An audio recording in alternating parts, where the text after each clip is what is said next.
Hello students, once again welcome back to your one and only most trusted Gyanjyoti coaching centre.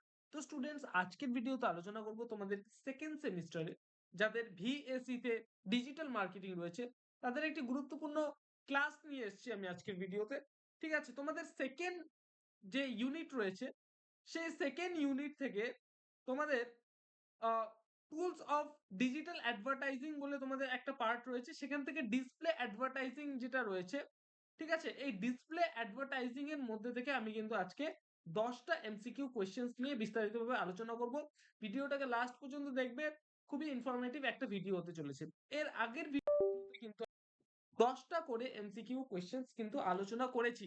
ঠিক আছে, অনেক videos আমাদের দেওয়া হয়ে গেছে ডিজিটাল মার্কেটিং এর উপরে, অনেক এমসিকিউ কোশ্চেন্স দিয়েছি। সেই এমসিকিউ কোশ্চেন্স গুলো দেখো, ভালো মতো পড়ো এবং সেগুলোকে নোট ডাউন করে কিন্তু খুব ভালো মতো পড়ো, দেখবে পরীক্ষায় কিন্তু এগুলোর মধ্যে থেকে কোশ্চেন্স আসছে। তো স্টুডেন্টস চলো আজকের ভিডিওটা শুরু করা যাক। আজকের ভিডিওর মেইন টপিকে আসা যাক। 21 মানে কোয়েশ্চেন নাম্বার 21 বলেছে which ad format is optimized for mobile devices and at the bottom of the screen। D number হবে অ্যান্সার, সেটা হচ্ছে মোবাইল অ্যাডস। নাম্বার 22 বলেছে what is the purpose of remarking in display advertising। D number answer, সেটা হচ্ছে to target users who previously visited a website। Number 23 বলেছে which term refers to the practice of displaying ads on websites that are related to the content of the ad। ঠিক আছে, এ number হবে answer, সেটা হচ্ছে contextual targeting. Number 24 বলেছে which metric measures the total number of times an ad is displayed।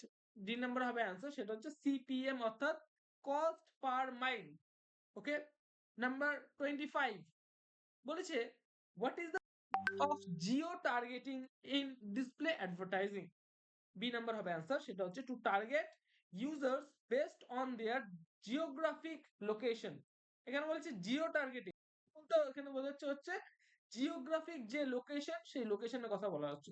তো students বিস্তারিতভাবে আরো 5টা কোয়েশ্চেন আলোচনা করার পূর্বে তোমাদের বলবো, তোমরা যদি আমাদের সাথে অনলাইনে যুক্ত হতে চাও, জ্ঞানজ্যোতি কোচিং সেন্টারের পক্ষ থেকে প্রোভাইড করা সাজেশনস এবং নোটস পত্রগুলো যদি তোমরা পেতে চাও, অবশ্যই জ্ঞানজ্যোতি কোচিং সেন্টারের অফিসিয়াল দুটো হেল্পলাইন নাম্বারে, সেটা হচ্ছে 7076398606 নাম্বার অথবা 6295916282 নাম্বার।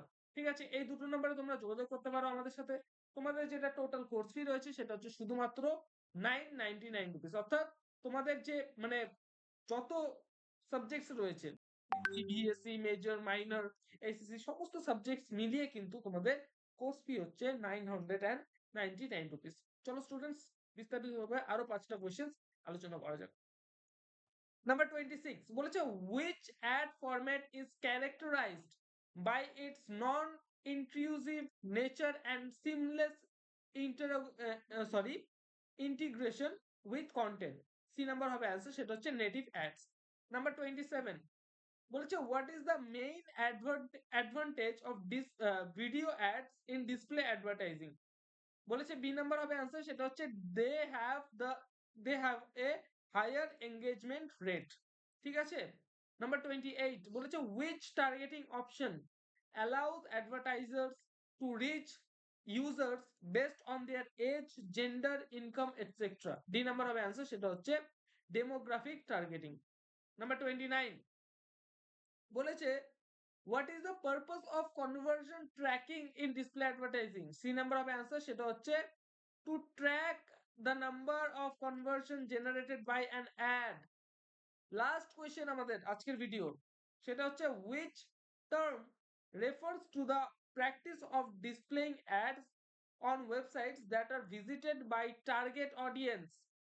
সি নাম্বার হবে অ্যান্সার, সেটা হচ্ছে ইন্টারেস্ট বেসড টার্গেটিং। তো স্টুডেন্টস আজকের ভিডিওতে বিস্তারিতভাবে 10টা আলোচনা কোয়েশ্চেন্স নিয়ে আলোচনা করলাম। পরবর্তীকালে আসবো আরো একটা নতুন ভিডিওতে, আরো একটা নতুন টপিকের সাথে, নতুন আরো কয়েকটা তোমাদের এমসিকিউ কোয়েশ্চেন্স নিয়ে আসবো। Till that keep learning, keep exploring. Thank you so much.